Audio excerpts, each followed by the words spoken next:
Hi everyone, glad to see you back on the channel.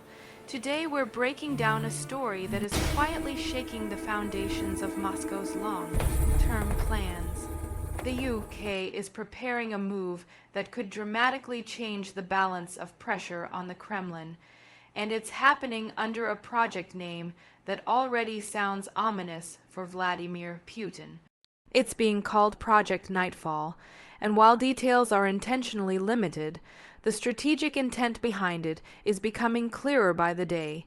For Putin, this year was supposed to be about control, endurance, and proving that Russia could outlast the West. The Kremlin's message has been consistent.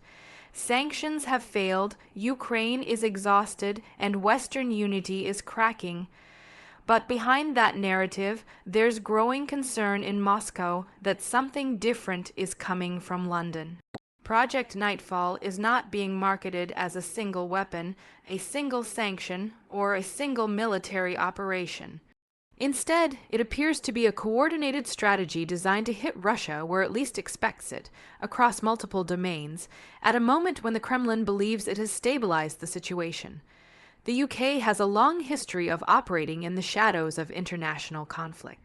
British strategy has often focused on intelligence, disruption, and asymmetric pressure rather than large, flashy shows of force. Project Nightfall fits perfectly into that tradition. What makes this project especially dangerous for Putin is that it doesn't rely on dramatic escalation. There's no public announcement of troops deploying or missiles being shipped. Instead, it works quietly, gradually tightening the screws until the cumulative effect becomes impossible to ignore. At the core of Project Nightfall is the idea of sustained strategic exhaustion. Rather than trying to force a sudden collapse, the UK appears to be aiming to steadily erode Russia's capacity to operate, fund its war effort, and maintain political stability at home. One major pillar of this effort involves targeting Russia's economic lifelines in more sophisticated ways than traditional sanctions.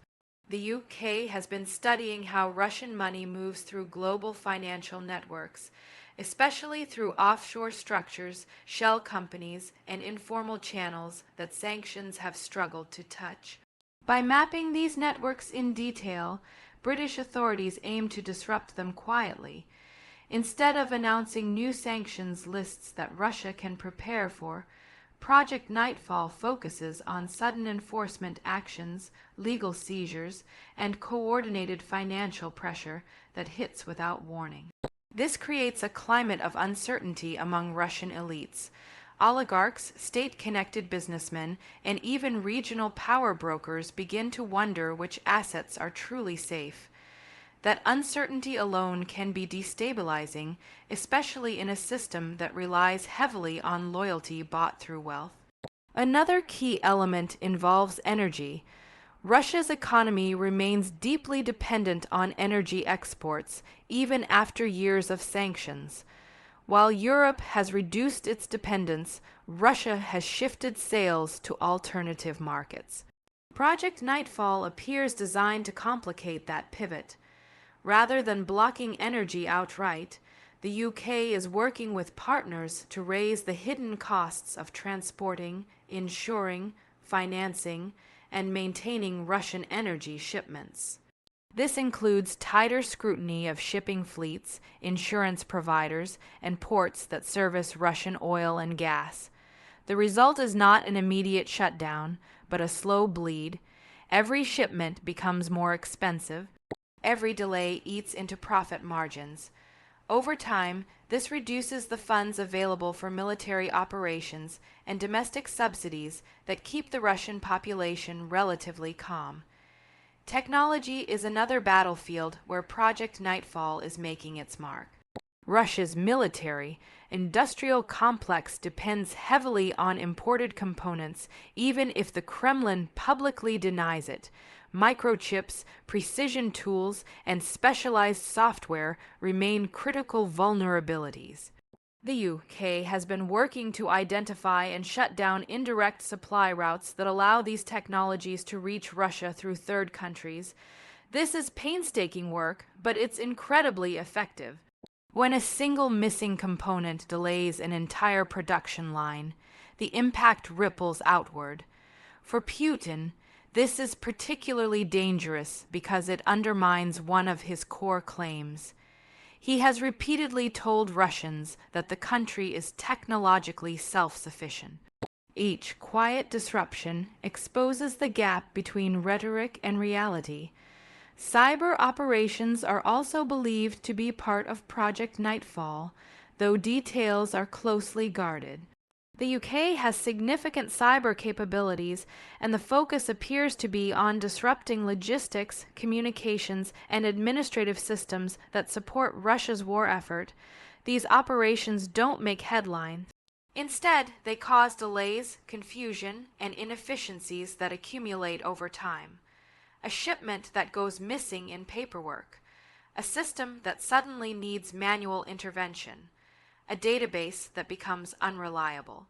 Individually, these issues seem minor. Together, they create friction across an already overstretched system. For a military fighting a prolonged war, that friction can be devastating. Project Nightfall also extends into the information domain. The UK has become increasingly adept at countering Russian narratives by exposing corruption, incompetence, and internal contradictions within the Kremlin system. Rather than broad propaganda campaigns, this approach focuses on targeted disclosures.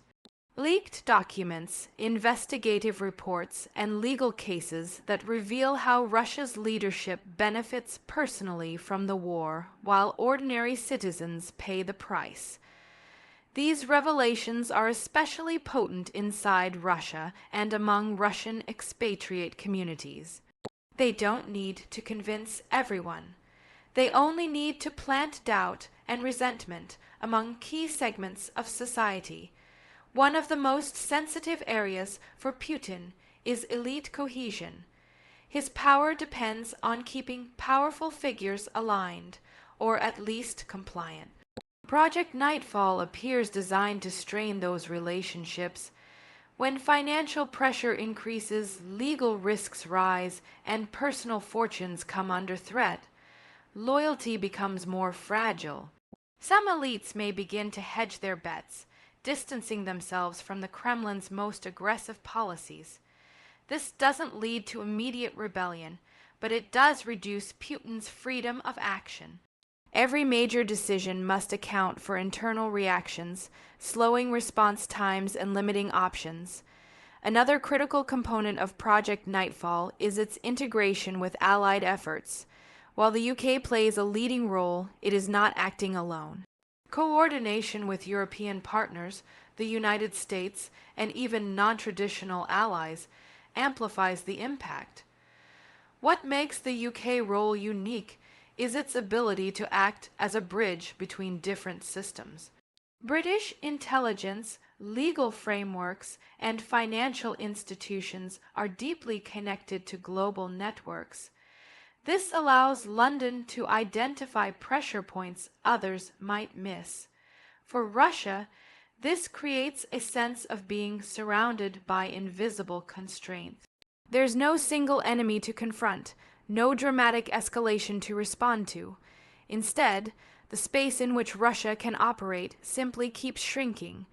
Timing is another crucial factor. Project Nightfall is unfolding at a moment when Russia is already under strain.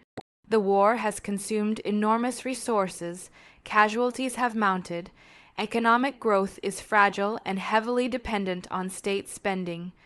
Putin had hoped that this year would mark a turning point where fatigue in the West would lead to reduced support for Ukraine.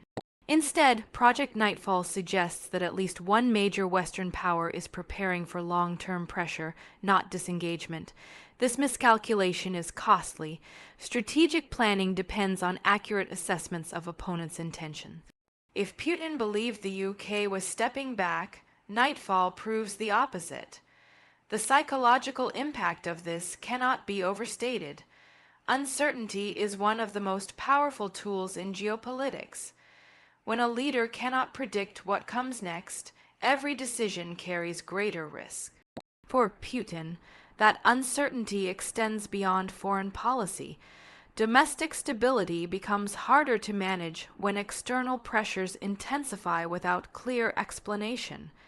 People notice shortages, delays, and inconsistencies, even if state media avoids discussing them. Project Nightfall also challenges Russia's narrative of inevitability. The Kremlin has long portrayed itself as unstoppable, capable of absorbing any blow. A slow, methodical strategy that steadily degrades capabilities undermines that image. The UK approach sends a message not just to Russia, but to other authoritarian regimes watching closely. It demonstrates that power doesn't always come from dramatic action. Sometimes it comes from patience, coordination, and persistence. For Ukraine, Project Nightfall offers indirect but meaningful support. By weakening Russia's ability to sustain the war, it improves Ukraine's strategic position without requiring immediate escalation on the battlefield. This is particularly important as Ukraine balances its own resource constraints. Every delay in Russian production, every increase in Russian costs, buys Ukraine time and space. Critics might argue that such a strategy is too slow, that it lacks the decisiveness needed to end the conflict. But the UK appears to be betting on endurance, believing that Russia's system is less resilient than it appears. History offers some support for this view. Systems built on centralized power and personal loyalty often struggle under prolonged, diffuse pressure. They are good at responding to crises, but bad at managing constant strain. Project Nightfall exploits that weakness. It doesn't demand dramatic responses. It forces Russia to constantly adapt, adjust, and compensate, draining energy and focus. There's also a legal dimension to this strategy. The UK has been expanding its use of courts, regulatory bodies, and international law to pursue Russian assets and actors. Legal action is slow, but it's persistent. Once initiated, it's difficult to stop. Cases can drag on for years, tying up resources and creating ongoing risk for those involved. For Russian elites accustomed to operating with impunity, this is deeply unsettling. The idea that their actions could have long-term legal consequences abroad changes behavior in subtle but significant ways. Project Nightfall also reflects a shift in how the UK views its role on the global stage. Post-Brexit, Britain has been searching for ways to assert influence. This strategy allows it to punch above its weight without overstretching militarily. By focusing on areas of traditional strength, intelligence, finance, law, and diplomacy, the UK maximizes impact while minimizing risk. It's a calculated approach, but one that requires discipline and consistency. For Putin, the danger lies in underestimating this kind of threat. It's easy to dismiss what can't be seen, but history shows that unseen pressures often cause the greatest damage. As the months go on, the effects of Project Nightfall are likely to become more visible, not through dramatic announcements, but through patterns, slower production, higher costs, growing frustration among elites. Subtle shifts in rhetoric. Each of these signs alone can be explained away. Together, they tell a different story, one of a system being quietly worn down. This is why the project's name matters. Nightfall implies darkness, gradual change, and inevitability. It's not a storm that passes quickly. It's a transition that alters the landscape. For Putin, this year was meant to prove that time was on his side. Project Nightfall suggests that time may be working against him instead. The UK is not trying to humiliate Russia or provoke reckless escalation. It's trying to constrain, limit, and ultimately reshape Russia's options. Thanks for watching. Don't forget to like the video, leave a comment, and subscribe to the channel.